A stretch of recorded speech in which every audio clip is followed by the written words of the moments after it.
आज हम चर्चा करेंगे दुख के बारे में कि जीवन में दुख आने का कारण क्या है, दुख हमारे जीवन में क्यों आता है। लंबे समय के बाद एक नए अनुभव के साथ आपके पास वापस आया हूं और इस अनुभव को आपके साथ साझा करना चाहता हूं। दुख सबको बुरा लगता है, हर कोई चाहता है कि उसके जीवन में दुख ना आए, पर क्या आप जानते हैं कि दुख ही जीवन में रूपांतरण का कारण बनता है। जिसके जीवन में जितना बड़ा दुख, उसके जीवन में उतना ही बड़ा रूपांतरण। अगर आप दुख से बच गए तो आप रूपांतरण से भी बच जाएंगे।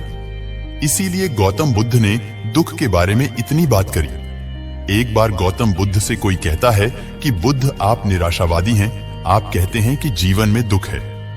गौतम बुद्ध बड़ा सुंदर उत्तर देते हैं। बुद्ध कहते हैं, सुख मनुष्य को फंसाता है और दुख मनुष्य के जीवन को रूपांतरित करता है।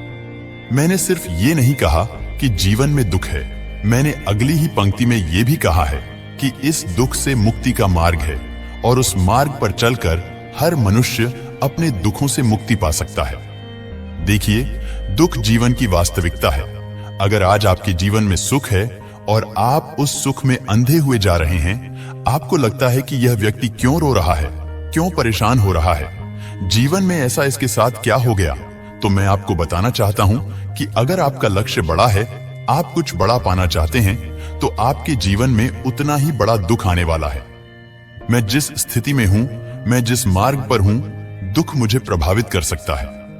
मैं इस बात को जानता हूं, पर भीतर से मुझे यह भी पता है और मुझे इस बात की प्रसन्नता है कि आप मेरे रूपांतरण के साक्षी रहेंगे। तो मैं कहना चाहता हूं कि जिसके भी जीवन में अभी दुख है, उसका रूपांतरण भी निकट आ रहा है। बस विश्वास रखना है ईश्वर में।